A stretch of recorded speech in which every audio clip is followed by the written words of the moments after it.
I forgot my glasses tonight. Okay. You are ready to go. You got the time right? 6:31. Call the meeting to order. Please stand for the Pledge of Allegiance. I pledge allegiance to the flag of the United States of America and to the republic for which it stands, one nation under God, indivisible, with liberty and justice for all. Welcome to the August 20th, 2024 City Council meeting of the City of Windom. Tonight, we have the consent agenda, which includes the minutes of the following. Council minutes of August 6th, Joint Government Meeting July 29th, Utility Commission July 24th and August 2nd, Community Center Commission August 12th, and the Library Board August 13th, and also included are the regular bills. Council wish to take action? I'll make a motion to accept the consent agenda and the regular bills. I'll second. Motion by Scott, second by Jim to approve the consent agenda. Any discussion? All in favor signify by saying aye. Any opposed? And that motion carries. Department heads.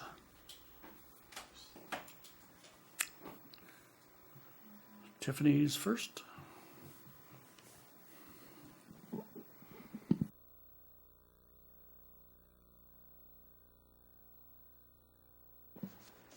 Hello, Tiffany Lamb, Economic Development Director. Just wanted to share a couple of flood-related updates. First off, individual assistance applications for private homeowners have been continuing to get put in. Sounds like the response rate for that has been very good throughout the county. There's going to be continued availability of that application for the time being. Right now, the end date for that is September 27th. There could be an extension of that, and often there are. It sounds like that's probably likely, but until we have word, the 27th is the official date at this point in time. We do have our county emergency manager still working on getting a disaster recovery center established within the city. At this point in time, it looks like that could be another 2-3 weeks, just because there had been the door-to-door visits. There had been the disaster survivor assistance program, as they call it, instead, so that they could reach more people in their own perspective. So we'll have a recovery center at some point here as a local site. We just do not have that established yet. The other couple things that we're working on in the background, the county has put in a request for Minnesota VOAD to be activated in the area. That is voluntary organizations active in disaster. It's the groups like Team Rubicon or Mennonite Disaster Services that come in and they help with either the construction of new homes, the remodeling of existing homes, income-based generally, to help support the community in recovery. And so there has been a request for that support to be available locally. In connection with that, what a community typically does is sets up a long-term recovery group. So we have been assigned a volunteer agency liaison, a VAL as they call it, through FEMA, to help with support for that. But what that looks like is finding 12 to 15 members in the community. Can include elected officials, appointed officials, community members. We really want that to be community driven, to really help with some of the operations there, help coordinate volunteers. So we're working through that, trying to find people that would be interested in that. If anybody is interested in getting involved, you can contact either myself or Paul Johnson at the county. With that, it'll really be starting with a community-wide unmet needs assessment to figure out what the best direction is, whether that looks like constructing new homes for folks that had their houses completely destroyed by the flood, or whether it looks like smaller scale renovations of homes. The group will get to decide what that direction is, what the scope is, and then have the capacity to apply for funding. So that is happening in the background. Just wanted to make sure that the council's aware of that the public's aware of that we are looking for members that would be interested in doing that. So as we're going through that, if there's any interest, let me know. The other side that we're still working on flood related is complying with the National Flood Insurance Program. Just so that the council is aware, we've identified 88 homes with some level of damage that are within the special hazard flood zone. And so that is the area where FEMA looks at it as the 1% floodplain, the area where we are required to comply with our floodplain ordinance. And so we're working on addressing which of those homes are potentially substantially damaged. So 50% or greater damage. And then through that, we will continue to work on complying with that ordinance. If there's any questions, I can answer those at this time. Any questions for Tiffany? Scott, your concerns taken care of? I'd be wondering, like, if some of the Amish people or the people you got coming in, would they understand the regulations that has to be set forth on rebuilding these houses up to code and stuff like that?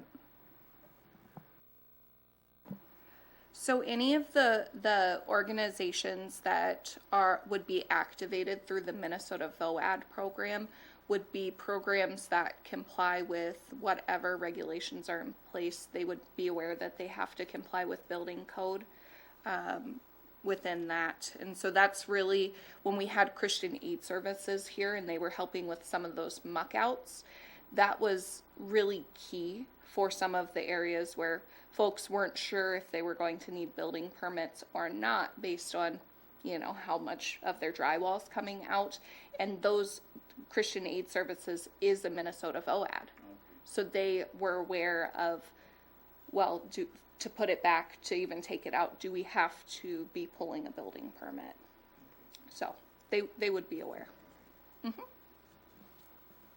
That is part of, I will say, on the long-term recovery group side with having local volunteers, that is part of the benefit of, like I said, we want it to be a community-based endeavor run by community members. However, making sure that there is central planning and resources available for them so that they're aware of what is expected within any building codes. Anything further? Okay, thank you for the update, Tiffany. Thank you.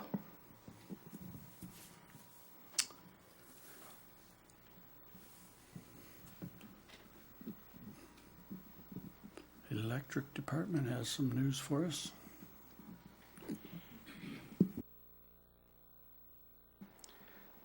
Jason Sikora, Electric Superintendent. As I was not here at the last meeting to give the update on the generation plant with the payment, figured I'd drop in. So, generation plant, we had a progress meeting 2 weeks ago. Got the 8-week schedule. Everything is looking like we will have completion, substantial completion by October 4th as in the contract. There's probably even a couple weeks to spare as of now. All of our concerned items, electrical panels, relays, VFDs, all of those have shown up early or as scheduled, and are being installed. So, like I said, substantial completion for the building is October 4th, and then Caterpillar will come in and they have 60 days to get the engines and generators on the grid and running properly. So it's moving along nicely. So Any questions for Jason while we have him here? Scott? On the seating of the big poles of the pylons that was out in the city coming in, are they got all that done, taken care of, or is groundwork and stuff? as far as I know, everything should be pretty good. I think there may be a couple left towards the pork plant with some landowners that we have to do some fixing up, but the rain, we did a few, and then we got all that rain, and it washed half of our stuff away, and then we redid it again, and it kind of got washed away again. So we've touched it up about 3 times. Our contractor did it, and then we went out and touched up some more of the spots. So I think for the most parts, we've got pretty much everything taken care of. If there are some out there, just give us a call and let us know if they haven't seeded or the grass seed hasn't come through. But I mean, we'll have to water it and stuff after we seed it. But Sounds good. Thank you. I just thought I'd maybe give just a tiny little tidbit of information on the Bitcoin thing. I know I've been talked to a couple of times out in public about people being concerned that we're straining the electric grid. The Windom electric grid is good to go. I mean, we've got redundant transformers. What they're using we can take what they're using and what the city's using and put it on one. But we're going to split the loads, keep the city on one, and put the Bitcoin operation. They're fully interruptible, so if we need to do maintenance or switch things around to keep the city on, we are able to do that. Been in contact with our transmission provider. They gave us the thumbs up. They have the capacity for this and growth for the pork plant to come back, and any future growth with the apartments and some of that stuff coming. So. Any questions on that? No, the one question is the noise. Can you address that a little bit? Not my expertise area, but we did go and tour the Glencoe facility, and our original spot that we were going to put them in after touring that ended up being that's not going to work. It was so they went out and had to search for their own site, and I think this should be plenty far out. I know the Glencoe situation is different, way different than where they're planning on putting it. So I think it'll be fine.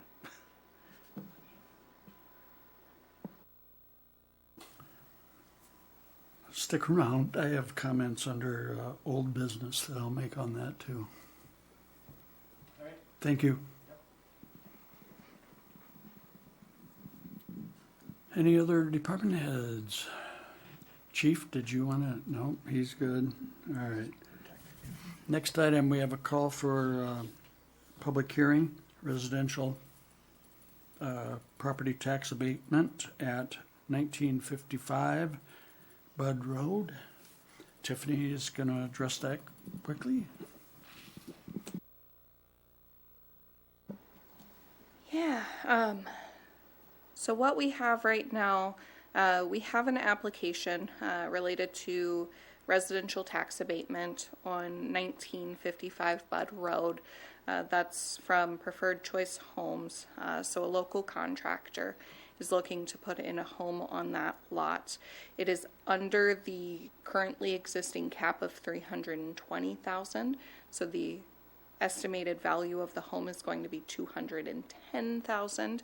And so what that looks like is an estimated tax abatement for the city of approximately $1,210.15 per year, and then a total estimated tax abatement over the 5-year period of $6,050.75. So at this time, what we are requesting is a call for the public hearing on that application to move forward with that tax abatement. First, are there any questions? Second, someone care to introduce that resolution? I would introduce the resolution for the residential property tax abatement for 1955 Bud Road. I'll second. Resolution introduced by Marv and seconded by Jim. Any further discussion or comments? Seeing none, roll call, please. Grunig, Yes. Benson, Yes. Quaid, Yes. Esplin, Yes. Nelson. Resolution carries. Well, If I could just, Tiffany. I did have earlier today the county's call for public hearing, and there was one question that came up, and we did have confirmed by the by David Grev that the very first homes that were put on this residential tax abatement will stop receiving checks after this year. So those will start going into the tax rolls at this point. So then it'll just be, basically switching out the properties that are receiving that. So just informational. Thank you. Okay, well, we're through most of the agenda already. New business. Any new business, Steve? No? Old business. I do have one comment, and this is referring to the data center, Bitcoin center, whatever we want to call it. I have had 2 phone calls and 1 letter in regards to this facility, and most of it's regarding the noise. I want to let the council know and the residents that I did travel to Glencoe today, and I listened for myself. And I stood right at the entrance to the Bitcoin Center. Was it noticeable? Absolutely. Standing right in the gate. And I had a city personnel had taken me over there. Or Glencoe, yeah, not City of Windom personnel. But, and basically they were going to give me a tour, and I said, I don't need a tour. All I need is to stand by the gate. I wanted to realize that myself because I have had questions from the public. Right on site, yes, I wouldn't want to live right next to it. But the home that was on TV, the videos, that sort of thing is probably maybe 200 feet away and just across the road. So, I understand that, but, it's in that case, it's in an industrial park. There is an elevator that is in the same vicinity, probably, I'd say 1,000 feet away. That makes more noise than the data center as it was running today. And my only comment, I think, in my opinion, and I will likely go to the hearing on that, is to make sure that the decibels per law are understood and guaranteed to be, met to that criteria. So that's my report.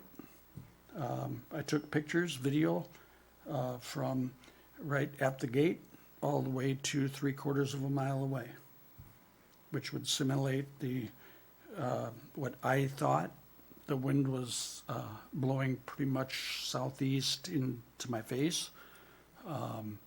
So I was hearing what I would consider and maybe a little over of the noise, but I wanted to go see it because I had never been around one, didn't have any idea what the sound was. And at a distance, it's a hum. And it's noticeable, but not, it wasn't overwhelming to me. That doesn't mean for the residents in the area it would be. So that's just my observation, and I wanted to share that with the council. So that's all I have to say. So unless Jason had anything further, that was my old business. Jenny? So then, when Jason said that they were picking a new site, so is the site that we were told about, is it gonna be different than that, or is it close to the lake? It is it's probably 3/4 of a mile. I marked it on my notes that I don't think I have. Yeah. It's the same site down by Beth. Yeah, half mile. Yeah. Yeah, Yeah, my only thought, is just not knowing for sure how far away type of thing we're looking at is, will that echo off the lake? I hate to have, you spend more money to live around the lake. I don't want that noise echoing off the lake, so that'd be the only, and I don't know how you'd, know that beforehand type of thing. Isn't that on county property too, so we really don't have nothing we can say about it? that is the conditional use hearing that will be held, that is in county jurisdiction. So they're within our service territory on the agreement that was passed by this council. Now it needs to go to for the conditional use hearing. So that's a process. That's what people have asked me to talk about. And we do not have that jurisdiction. That is the counties. And that's where the residents that have contacted me, I have one email to respond to yet telling them that that is the place to go. So it's, okay. All right. That's all I had on that one. Any other old business? Council comments? Scott? Just with fall coming now, the fall of the year and stuff like that, well, we're still in the summer, but the fall is coming, September's coming right around the corner. Be courteous with your neighbors, check on stuff that you haven't really checked on, and just be a Windom neighbor and be a Windom person that helps your neighbors out if they need helping hands, or like garden goods and stuff like that. If you have extra, take it down to the old folks home or out to one of the centers around here. Just make sure you check on each other around here, because that's what we do when we take care of our own and we take care of each other. With that, I just want to say thank you for everything we do around here. Thank you, Scott. Jenny? I just want to give a thank you and a shout out to the Fair Board and the arena staff, and everyone helped to make a successful Cottonwood County Fair this year. I thought that it was good attendance and good information and people down there, but I know there's a lot of hard work behind the scenes that goes into that, so thank us all the people that put that effort in. Thank you, Jenny. Marv? Got you. I really don't have anything tonight. Jim? Dennis? Okay. Just one comment that I'm going to have Steve follow up on here is we've been looking into some of the proposed levies type of things for flood mitigation. And I will be supplying some information to the DNR. They have not seen this yet, but I'll let Steve respond a little bit to the letter that we received from SEH and touch base with the council. Sure. You guys, in the discussion you had about the earthen levee that possibly going through Island Park from Highway 62 to Highway 60, and doing some hydraulic modeling, because obviously there'd have to be a no-rise certificate or something else obtained there before something is built. And so I did get a hold of SEH, because there's also, you know, concerns from the folks that are Friends of Island Park and the Baseball Association, other folks that would like that levee actually right along the edge of the river instead of behind the homes, you know, to save the park. And that also would require hydraulic modeling and things like that. So I did get a hold of SEH, who had done our hydraulic modeling for Perkins Creek and that floodplain revision that we did.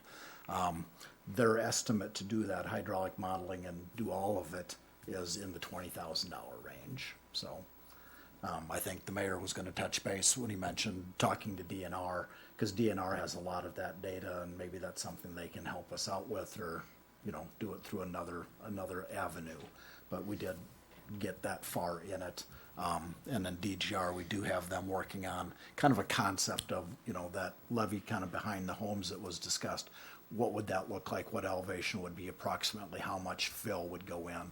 And so they've worked on that. So we got some preliminary numbers on that too. So just to let you know, we're having that discussion and things are sliding forward, but wanted to just kind of keep you in the loop a little bit. Thank you, Steve. I think that is important to now take that next step and see what the DNR response. We have not had the official response from DNR, just on a request yet. No. So I think this may trigger some action, because what I want to know from the DNR is, do we need to really spend $20,000 to get